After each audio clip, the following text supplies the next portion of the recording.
Sturdy fingers. TV. Sturdy fingers. What's going on back there?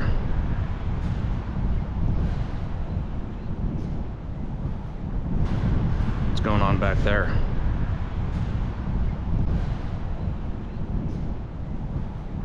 Boom. What's going on, guys? Today, let's talk about brand new e-bike laws in Connecticut. So Connecticut just made brand new key changes to their e-bike laws, and they have just begun starting this month, October 2025.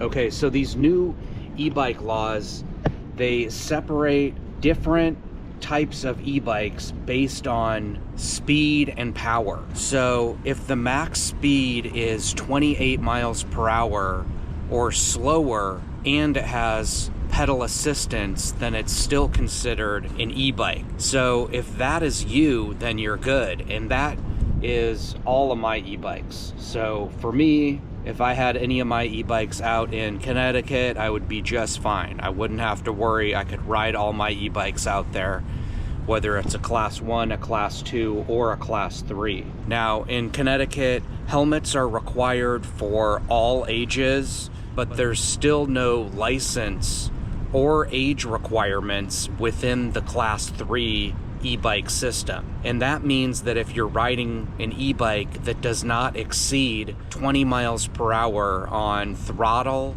or exceed 28 miles per hour on pedal assistance, then you're within those e-bike laws. Now, if your e-bike is faster or more powerful and without pedal assistance, it is now considered a motor-driven cycle. And you do have to be 16 years of age or older to ride, and you do now need to have a license. And like I said, you need to have a helmet if younger than 21. Now, if your motor is over 3,500 watts, you're considered a motor-driven vehicle, and you will need registration and insurance just like a motorcycle. So at that point, you are basically a motorcycle. It's just technically you are not paying for gas, you're using electricity, but you are dealing with all the rules of the road, and that's just fine. But at that point, you are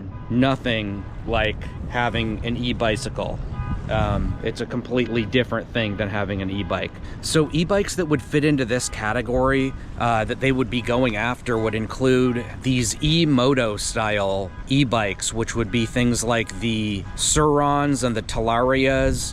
That's become a really big e-bike category, and those really are more like e-moto bikes or e-motorcycles, and they really don't resemble anything even close to an e-bicycle.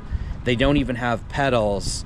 It's really more of a motorcycle. And I kind of get why they would feel a need to find a category for that style of electric bike to differentiate it between an electric bicycle, similar to something that would look like that. So the big reasoning for these laws in Connecticut that they're citing is just basically safety, and that's the reasoning that everyone cites basically anywhere when creating these laws or when tightening the laws in general. They're citing safety concerns and just the rising popularity of e-bikes from not just teenagers, but from seniors, and then from the blending of ages in between, and the rising rates of accidents. But obviously the reason the rates of accidents are rising is because there's more people riding bikes in general. So the more people that ride them, the more accidents will take place.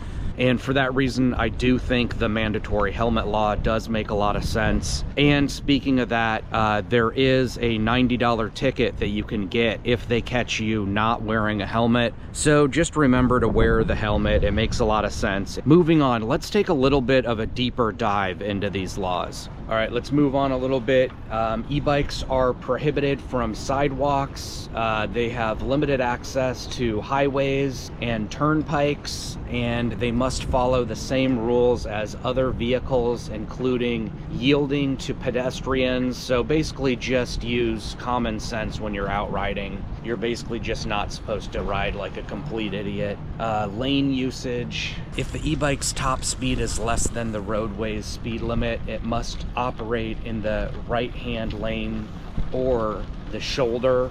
So a lot of people are familiar with that. So let's break this down real quick. These new e-bike laws mostly pertain to people and their e-bikes who were mostly living in the e-bike gray area. It was mostly people who were knowingly manipulating the e-bike laws. It's common knowledge that people have been pushing the limits to see how fast they can get these things going and how much they could get away with. And I've got an entire e-bike laws playlist on my channel, and I've been warning about the e-bike laws crackdown and the fact that the more that people push these limits, the more severe, unfortunately, I believe the pushback will be. And in some countries, they won't even allow you to have a throttle on your e-bike. And in some of the countries where they do allow you to have a throttle, comically, it'll only allow you to propel the bike up to like 3 miles per hour, which is commonly known as just walk mode. So that's something that we could see here in America at some point in some states. As insane as it sounds, we could see things like that slowly make their way to the states. So I've been just kind of slowly covering the laws state by state so that when you see these things happen, it's not completely shocking. You can remember that you saw me cover each state as these new laws were passed. So as I've said, I'm noticing a somewhat subtle pushback, especially this year from state to state, especially in key states, starting in California this year, also in New York, with some big e-bike law changes. So definitely subscribe to my channel. That way you'll be keyed in with any new updates to the e-bike laws or changes. If you have any questions, let me know in the comment section below. Also, if you're interested in getting a new e-bike, I've got some links in the description below you might be interested in. Please like, please subscribe, and I'll see you on the next ride.